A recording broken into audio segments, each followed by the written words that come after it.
સત્ય સનાતન ધર્મની જય. સત્ય સ્વરૂપ અને નિર્મળ નામ એવા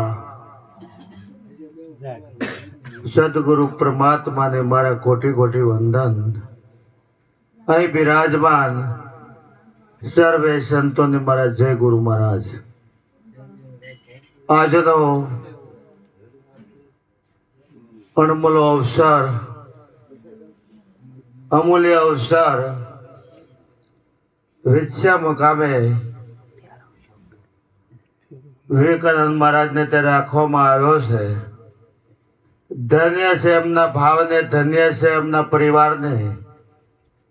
આજને આ સભામાં જેનું સાનિધ્ય છે એવા સમર્થ સદગુરુ ધર્મદાસ મહારાજ ફૂલઝરથી પધાર્યા છે. ગોરધનદાસ મહારાજ વિછ્યા, જયદેવ મહારાજ વિછ્યા, આસલપુરથી પધારેલા એવા ઘનશ્યામરામ મહારાજ અને મુકેશરામ મહારાજ, તારેથી પધારેલા એવા બુધારામ મહારાજ. ધન્ય છે આ સંતોને. જરા વિચાર કરો કે પ્રયત્ન કરવાથી પદ પ્રાપ્ત થશે, પૈસા પ્રાપ્ત થશે, પર પરમ શાંતિ પ્રાપ્ત નહીં થાય. એટલા માટે પરમ શાંતિ પ્રાપ્ત કરવા માટે સંતની જરૂર પડે છે. એટલા માટે કહેવાયું છે કે શાંતિ પમાડે એને સંત કહીએ, એના દાસના દાસ થઈને રહીએ. આ જીવનમાં દાસ પણ મળે ને તોય ઘણું છે, તોય ખોટમાં ધંધો નથી. માટે જીવન મળ્યું છે, એક એક શ્વાસ ઓછો થતો જાય છે. આવેલો શ્વાસો ફરીથી આવે કે ના આવે એની કોઈ ગેરંટી નથી. માટે વહેલી તકે ચેતી જવાની જરૂર છે. વહેલી તકે સંતનું બાવડું પકડી લેવાની જરૂર છે. માટે આરે અવસરમાં જેણે સદગુરુ સેવા વસ્તુ દેહમાં દર્શાવી સોહાગી લાલ, જે અખિલ વિશ્વનો સાર એ ઘટમાં સદગુરુએ નક્કી કરાયું. એટલા માટે કહેવાય કે તારા ઘટમાં ગોવિંદ બોલે. જરા વિચાર કરો કે જ્ઞાનથી મને ગોવિંદ મળ્યા. ગુરુ જ્ઞાનથી, ગુરુના જ્ઞાન થકી ગોવિંદની ઓળખાણ થઈ. જરા વિચાર કરજો કે આ ભારતની ભૂમિમાં જેને જેને સદગુરુ સેવા છે, જેને જેને આવી તક અને જેને જેને આવો લાભ લેવાનો અવસર મળ્યો છે, એના જીવનને ધન્ય છે. એના માતા પિતાને કોટી કોટી વંદન છે. અને આ જીવન મળ્યું એ સફળ કહેવાય છે. માટે આજે આધુનિક યુગ છે, દોડધામનો યુગ છે, અને એમાંથી જે આવો સમય કહેવાય છે, સમય કાઢે છે ને ધન્ય છે. માટે શ્રેષ્ઠમાં શ્રેષ્ઠ હોય તો એ સમય, કારણ કે સમય ગયેલો પાછો આવતો નથી. સંતોએ આ વિશ્વનો સાર સ્વરૂપ શું એ કીધું છે. એટલા માટે કહેવાયું છે કે તત્વ સાર કરી લોકમાં ગુરુ ગોવિંદ એક રૂપ, આદિ અંત મધ્ય એક છે હરિ ગુરુ સંત સ્વરૂપ. જરા વિચાર કરો, તત્વ સાર કે જેમ દૂધની અંદર તત્વ રૂપે ઘી રહેલું છે, જેમ ફૂલની અંદર તત્વ રૂપે સુગંધ રહેલી છે, એમ તત્વ રૂપે આ દેહની અંદર વિદેય તત્વ રહેલું છે. એ તત્વનો સાર તરી લોકમાં બિરાજી રહ્યો છે. માટે તત્વ સાર તરી લોકમાં ગુરુ ગોવિંદ એક રૂપ. અહીંયા ગુરુ ગોવિંદને એક રૂપ કર્યા છે. પણ જરા જે ઘટમાં વ્યાપક રૂપ પ્રગટ થયું છે, જે ઘટમાં આ વસ્તુ પ્રગટ થઈ છે, એની ભલિયારી છે. માટે गुरु गोविंद दोनों खड़ा, किसको लागू पाए, गुरु आपकी बलियारी जिसने गोविंद दियो बताए. માટે ગુરુના જેટલા ગુણગાન ગાય એટલા ઓછા. એટલા માટે કહેવાયું છે કે બ્રહ્મા વિષ્ણુ સદાશિવે ગુરુ મૂર્તિ ધારે, વેદ પુરાણ વખાનત ગુરુ મૂર્તિ ભારે. બ્રહ્મા વિષ્ણુ સદાશિવ જેવા ગુરુ મૂર્તિ ધારણ કરે, વેદ પુરાણ પણ જેના વખાણ કરે, એવો લાભ અને જસ ગાવાનો અવસર આજે આપણને મળ્યો છે. માટે તત્વ સાર ત્રિલોકમાં ગુરુ ગોવિંદ એક રૂપ, આદ અંત મધ્ય એક છે, આદ અંત મધ્ય એક છે. હરિ ગુરુ સંત સ્વરૂપ. હરિ કોને કહેવાય? સંત કોને કહેવાય? હરિ અને ગુરુ કોને કહેવાય? જરા વિચાર કરજો કે માતાને ગુરુ કહેવાય, પિતાને ગુરુ કહેવાય, જે રાહ બતાવે એને ગુરુ કહેવાય, શિક્ષણ આપે એને ગુરુ કહેવાય, માર્ગદર્શન આપે એને ગુરુ કહેવાય. પણ જે પરમની ભૂમિકા પકડાવે, જે અખિલ વિશ્વનો સાર જે નક્કી કરાવે, જે પોતાની પિસાન કરાવે એવા સદગુરુ છે, એ સદગુરુનો મહિમા છે. માટે ધન્ય છે. કારણ કે હરિ કોને કહેવાય છે? કે હરિ વસે છે હરિના જન્મમાં. હરેક વસ્તુમાં જે પરમ તત્વ રહેલું છે એને હરિ કહેવાય છે. માટે કહેવાયું છે કે હરિને ભજતા હજુ કોઈની લાજ જતા નથી જાણી, જેની સુરતા હોય સામયની સાથ, એમ વધે છે વેદની વાણી. જેની સુરતા સામયા સાથે લાગી હોય, જેની સુરતા પ્રવીણ બની હોય, જેની સુરતા સુહાગણ બની હોય, એ શબ્દનો મર્મ સમજી શકે. માટે ધન્ય છે ભારતની ભૂમિમાં. કારણ કે આ વસ્તુ ભૂતકાળમાં હતી, વર્તમાનમાં છે અને ભવિષ્યમાં રહેશે. પણ સંતો એમ કહે છે કે ભૂતકાળને તું ભૂલી જા અને ભવિષ્યની તું પરવા ન કર, વર્તમાનની સંભાળ. એટલે કે આ ઘટની અંદર બોલનારો કોણ છે? આ દેખનારો કોણ છે?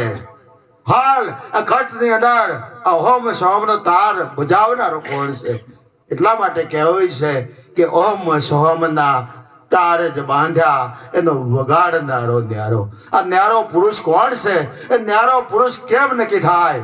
કે જેને આ જીવનમાં 5 પ્રજ્ઞાનું પાલન કરવાની તૈયારી હોય, એવી જેની સુરતા હોય. જરા 5 પ્રતિજ્ઞા જે પાલન કરે છે ને, એને આ કોઈ કલમ લાગુ પડતી નથી.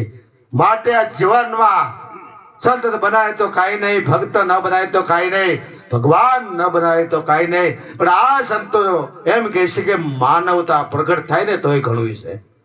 જરા વિચાર કરો, દારૂ પીતા હોય એને માનવ કહેવાય, જુગાર રમતા હોય એને માનવ કહેવાય, માંસાહાર કરતા હોય એને માનવ કહેવાય, ચોરી કરતા હોય એને માનવ કહેવાય, વૈભિચાર કરતા હોય એને માનવ કહેવાતા નથી. માટે વૈભિચાર માટે તો સંતોએ ભેદ ખોલ્યો છે કે બેની બેટી છે જેવી આપણી એવી આખા વિશ્વની ગણાય, હરેક એને નિર્મળ નયણે ખાય. વૈભિચાર માટે તો ઘણી બધી આત્મહત્યાઓ થાય છે. માટે આ આત્મહત્યાથી બચવું હોય અને આ પૂરી આઝાદી ભોગવવી હોય તો દારૂ, જુગાર, માંસાહાર, વૈભિચાર, ચોરી મૂકવાની જરૂર છે. માટે સંતનો રાહ એ છે કે આ ધર્મના માર્ગમાં સત્યનો રાહ પકડવો હોય તો પહેલા પંચશીલનું પાલન કરવું પડે. એ આચાર સંહિતા આપવામાં આવે છે. માટે ત્યાર પછી સદગુરુના શરણે આપણે જઈને ત્યારે આપણે જાતિ લઈને જઈએ છીએ, કંઈક બનીને જઈએ છીએ. પણ જેવો સદગુરુનો શબ્દ મળે, જેવો સદગુરુનો રાહ મળે, અને એક એક શબ્દ સદગુરુનો, ત્રિકોટનો એક એક શબ્દ આખા વિશ્વને લાગુ પડે છે. ત્યારે સદગુરુ પૂછે છે કે તન મન ધન દેનારો અંદર છે કે બહાર? જ્યારે એવી યુક્તિ મળે છે ત્યારે મટે છે. પહેલા બનીને આવ્યા છે અને સદગુરુની યુક્તિ મળે એટલે મટી જવાય છે. અને જે મટી જવાય છે તો મળવાનો મોકો મળે છે. માટે બનવાના પ્રયત્ન ન કરવા, દેખાવના પ્રયત્ન ન કરવા. એમ સંતો કહે છે કે વ્યસન અને ફેશન. કારણ કે વ્યસન અને ફેશન પણ આપણને મુક્ત ન થવા દે, એમાં આપણું બંધન રહે. માટે વ્યસન અને ફેશન મૂકવાની જરૂર, બાહ્ય આડંબર મૂકવાની જરૂર, બાહ્ય દેખાવ મૂકવાની જરૂર. કારણ કે બાહ્ય આડંબર સાથે સંતને કોઈ લેવા દેવા નથી. સંત ને કોઈ સંપ્રદાય નથી હોતો, સંતને કોઈ ધર્મ નથી હોતો. સંત તો સત્ય સનાતન હોય છે. સનાતન કોને કહેવાય છે? કે જે હર હંમેશ હોય. એટલા માટે સંતોએ કીધું છે કે સત્ય સદોદિત જેમનું તેમ છે, ના આવે ન જાય, ઉત્પન્ન થાય ને પરલય થાય એટલું અસત્ય કહાવે. જે આ નરી આંખે દેખાય એટલું અસત્ય કહાવે. સત્ય સદોથી જેમનો તેમ છે ના આવે ના જાય. એ સત્ય છે એને સનાતન કહેવાય છે. અને સનાતન કાયમનું છે. જરા વિચાર કરો કે 5 તત્વ કાયમના હોય, પવન કાયમનો હોય, અગ્નિ કાયમની હોય, જળ કાયમનો હોય, પૃથ્વી કાયમની હોય, આ આબ કાયમનો. આબને તો શું વાત કરી. સંતોએ એનું મુકામ પકડ્યું છે, સંકેત પકડ્યો છે. માટે આ જે 5 તત્વો અવિરત છે તો એનાથી પર પરમાત્મા અવિરત હોય કે ન હોય. માટે પરમાત્માના ઘરમાં સંતના સ્વરૂપમાં કોઈ સંપ્રદાય કે પંથ કોઈ લાગુ પડતો નથી. માટે સત્ય સનાતન ધર્મના માટે તો વ્યવસ્થા કારણ તેમ કહેવાય છે કે માનવ ધર્મ કહેવામાં આવે છે. માટે પોતાનો ધર્મ કહેવામાં આવે છે, નિજ ધર્મ કહેવામાં આવે છે. માટે ધર્મની ઉપમા આપવામાં આવી છે. ધર્મ એટલે સંતો પુકારીને કહે છે કે સદગુરુ જે રાહ બતાવ્યો હોય એ પ્રમાણેનું આપણું જીવન હોય, એ પ્રમાણે આપણે રહેતા હોય, એ ફરજ પ્રમાણે રહેતા હોય એને ધર્મ કહેવામાં આવે છે. માટે સમયસરનું જીવન હોય, વિવેકસરનું જીવન હોય, વસનસરનું જીવન હોય તો એના વર્તન વ્યવહારમાં વિષમપરનો વાસ રહેલો. વિષમપર કોને કહેવાય છે કે વિશ્વમાં સભર જે વસ્તુ રહેલી છે ને એને વિષમપર કહેવાય છે.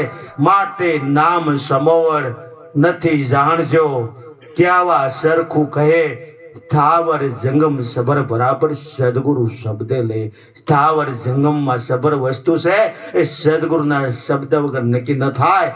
માટે એક શબ્દ ગુરુદેવ કા તાકા અનંત વિચાર ઠાકે મુનિજન પંડિતા એનો વેદ ન પામે પાર. વેદ પણ પાર ન પામી શકે. પણ જરા વિચાર કરો, વેદનો એક એક શબ્દ, સંતનો એક એક શબ્દ, શાસ્ત્રનો એક એક શબ્દ આપણી ભૂમિકા પકડવા માટેનો દસ્તાવેજ છે. પણ આ દસ્તાવેજને નિશ્ચયપણું નક્કીપણું કોણ કરાવે? એવા પ્રગટ સંત હોય. એટલા માટે ખેડૂત સંત લાલજી મહારાજ કહે છે કે શિર જાય પણ જૂઠ ન બોલો, ભક્ત લાલજી પ્રગટ બતાવે દેહ સહિત ભગવાન. આ દેહ સહિત આ નેડે વેડે હોકારા કરનારો કોણ છે? આ સન્મુખ જે લડી રહ્યો છે એ શબ્દ કોણ છે? આ ગગન મંડળમાં શબ્દ ઘૂમી રહ્યો છે. શબ્દને બ્રહ્મ કહેવામાં આવે છે, નાદને બ્રહ્મ કહેવામાં આવે છે, અક્ષરને બ્રહ્મ કહેવામાં આવે છે. માટે આ નાદ ને આ સંતો નક્કી કરાવે છે, સદગુરુ નક્કી કરાવે છે. માટે સચરા શર્મા સોય બિરાજે આપન में बाहर भीतर एक निरंतर नाद बजे गगन में. જેને બહાર ભીતરની એક તાળી લાગી છે એને ધન્યા છે. અને આવી તાળી લાગી છે અને જે સદગુરુના સમર્પણ થયા છે, તન મન ધન સદગુરુનો છે, એવો જેને ભાવ છે. માટે એવો જેનો ભાવ છે તન મન ધનથી જે સેવા કરે છે એને ધન્ય છે. લાલજી મહારાજે કીધું છે કે તન મન ધન અર્પતા એને પ્રત્યક્ષ પ્રભુજી ભાઈ. આ પડદા પાછળની વાત નહીં, આ પ્રત્યક્ષની વાતો છે, હાલ હાજરની વાતો છે. એટલા માટે આપણું સ્વરૂપ હાજર છે, એ આપણું સ્વરૂપ વર્તમાન છે, એમાં આદિ કે અંત નથી, એ તો કાયમ માટે છે. એટલા માટે નિરાત મહારાજે કીધું છે કે રામ નામ તું રાખ હૃદયમાં, કાઢ કલ્પના કાશે, આદ અંત મધ્ય બોલે એ વસ્તુ હાસી છે. માટે બોલે બીજો નહીં, સે પરમેશ્વર પોતે, નર અજ્ઞાની આંધો શેઠો રહીને ગોથે. માટે વહેલી તકે જતી જવાની જરૂર છે. આ જીવનમાં જેને સદગુરુ સેવા છે એને ધન્ય છે.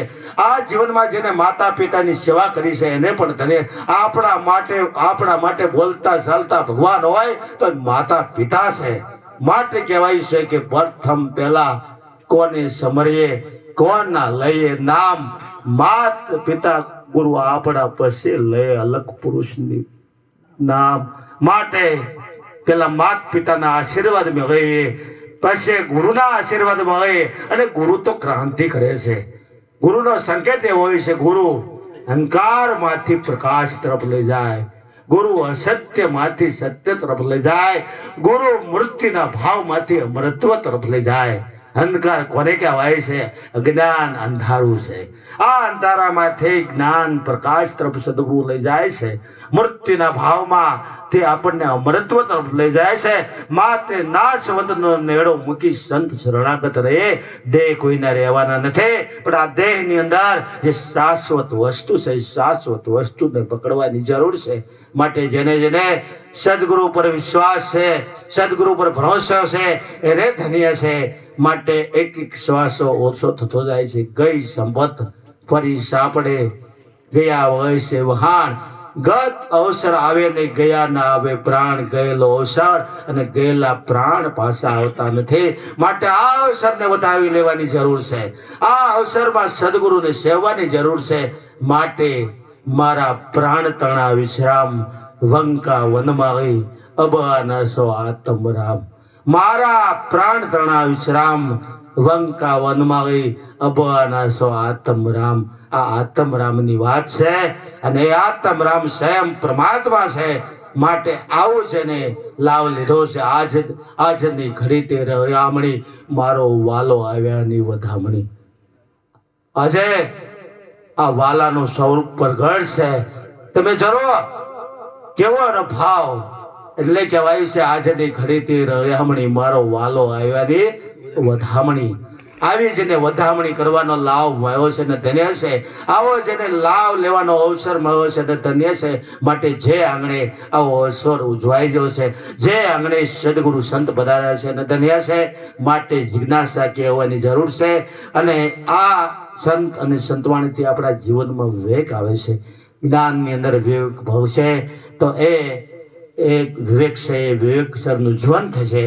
માટે વચન વિવેકી જે નરનાર એને બ્રહ્માદિક લાગે પાય. માટે આ વચન જેને મળ્યું છે એને ધન્ય છે. માટે ઉઠ જાગ મુસાફિર ભોર ભયા.